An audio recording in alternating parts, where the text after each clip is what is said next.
What's up, fishy friends? Welcome to Tim's School Fishing. Class is in session. We have looked at 7 of the 10 RoseCraft blades traditional knives so far. So today we are going to look at 2 more of those and continue our RoseCraft blades traditional series. And this is going to be our 2 for Tuesday open tag. So let's get this camera turned around, continue with our RoseCraft blade series, and take a closer look. All right, so we are continuing with our series of RoseCraft blades traditional slip joint knives. There's a total of 10 of them so far, 1 more that's coming out soon. I'll talk about that in just a minute.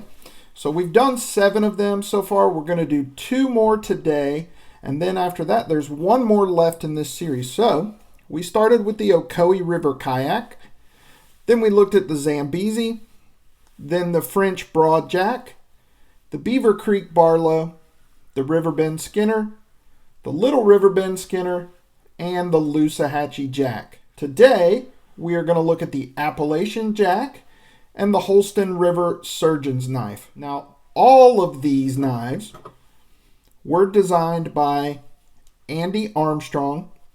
Andy was at Smoky Mountain Knife Works and designed a lot of the Rough Rider knives and Rough Rider Reserve knives.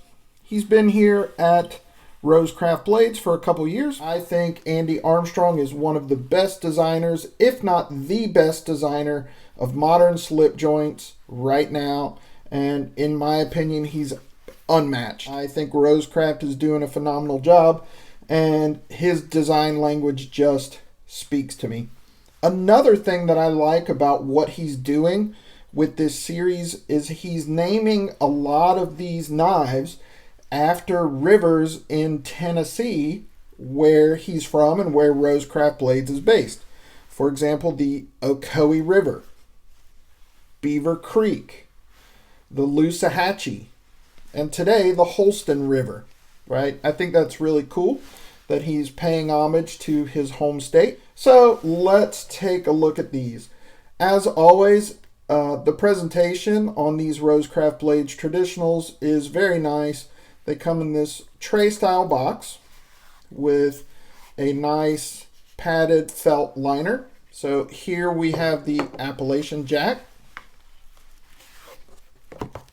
and here the Holston River Surgeon's Knife.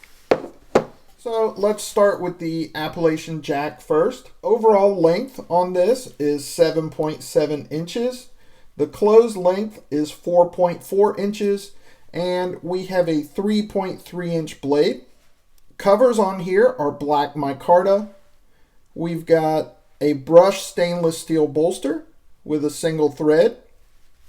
We have a stainless steel back spring and stainless steel liners. We have a nickel silver rosebud shield for RoseCraft blades, and nickel silver pins. And what's interesting about this one is we have an integral pry bar. The pull on this one is about a 5, but of course when you talk about pull strength, that's all subjective. What is a 5 for me might be a 7 for someone else. We've got a clip point blade with a nail nick pull and a forward swedge. The tang stamp on here says RCB with the rose wrapped through it and RoseCraft Blades underneath. On the other side it says D2 steel. The model number, which is RCT003, stands for RoseCraft Traditionals, model number 3. And we have Andy's designer's or maker's mark, which is the A with the crossbone through it. We have a brushed satin finish D2 blade here. And as you can see, the satin finish is exceptional. The edge grind is very good.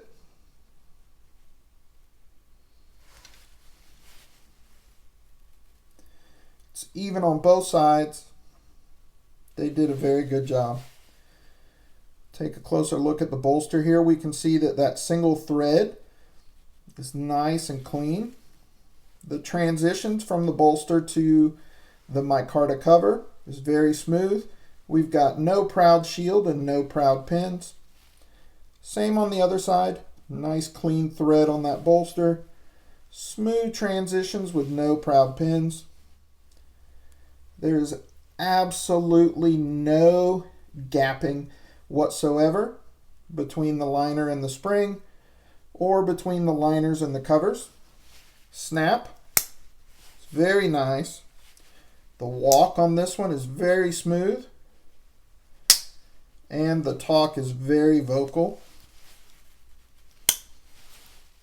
The back spring is completely flush in the open position and also at the half stop. So that is the Appalachian jack. Excellent knife. All right, so let's take a look at the Holston River Surgeon's knife. This one is 6.8 inches overall, a closed length of 3 3/4 inches. We have a 3-inch D2 spear point, and the pull on that one is about a 4. Now, again, that is subjective. What's a 4 for me could be a 6 for somebody else. I typically find that long, slender blades have a lighter pull. The tang here says RCB with the rose wrapped through it and RoseCraft blades. On the other side, D2 steel, RCT 004 is the model number, with Andy's designer's mark. We have a brushed satin finish on this and a nice good edge grind with no imperfections. We are flush at the half stop and also flush at the fully deployed position. The secondary blade is a 2.2 inch Warncliffe. We also have RCB and RoseCraft blades on the tang of the secondary blade. Nice clean edge and a forward swedge on that. The thread on the bolster is very clean on both sides. We've got a smooth transition from the bolster to the cover with no proud pins on this side. Smooth transition with no proud pins on that side either. So there's an interesting history on these doctor's knives, or sometimes called a pill buster knife or a surgeon's knife. There's not a ton of information on this, but the general consensus is that it was a 19th century, 1800s pattern, and it was a general purpose knife for doctors that used to make house calls. Some doctor's knives have a single blade. Some of them have a single blade with a flat spatula as a secondary. Some of them had a single blade with a secondary pen blade. In most cases, the primary blade was a long, slender spear point blade like we have on this one.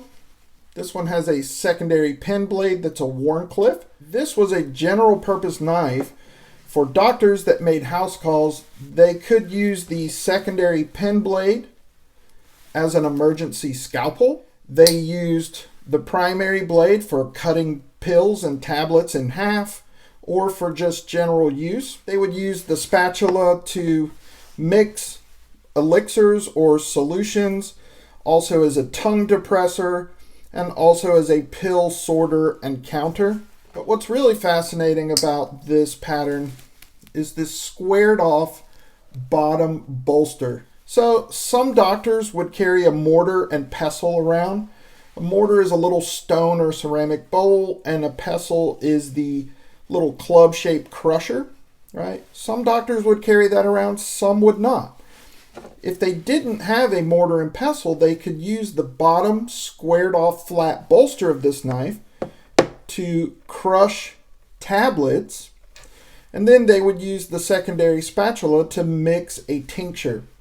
A tincture is just a tablet that's dissolved in alcohol, and then they would give that to their patient for medicinal purposes. So really interesting design. Some of these doctor's knives have a primary blade, and then the secondary blade is not a blade at all, but rather a long, skinny poker, and that would be called a pipe doctor. Back then, a lot of people, even up to the 50s and 60s, smoked pipes and pipe tobacco. I do too, because I'm an old man. So a lot of people smoked pipes for a long time before cigarettes became popular, and that little poker could be used to aerate the tobacco that was packed in the pipe bowl, and also they could use the knife itself to clean out the bowl. So the pipe doctor is an interesting variation on a doctor's knife. So as we've come to expect with RoseCraft blades, even though these are two of the earlier patterns or earlier releases from the RoseCraft blades traditionals, they are still excellent. Fit and finish is fantastic.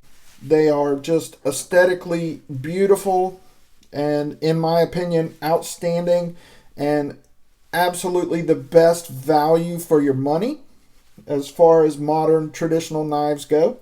So we've got one more left in this series. It is the Clinch River Swayback. And the Clinch River Swayback has this bourbon bone, amber bone color, but it is being released. It is going to be RoseCraft Blade's next traditional release. They're going to release the Clinch River Swayback with the smoky gray bone. You can sign up for notifications there on RoseCraft Blade's website, which I will link below in the description. I highly recommend these knives for anyone and everyone, whether you are into traditional knives or modern knives, or if you're just looking for a good everyday carry knife that looks good, is functional, has a good blade steel, quality build, and is beautiful and going to be a conversation piece. I recommend RoseCraft blades.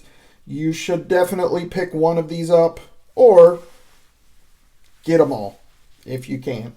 As always, I appreciate you guys for watching. I appreciate you giving me a thumbs up. Leave me a comment down in the comments. I enjoy interacting with you. And if you're not subscribed to the channel, please consider doing so. Just click on my face right over there on the end screen. And we've got one more left in this series, and that'll be coming up soon. That's it for this episode of Tim's School of Fish, boys and girls. Class dismissed.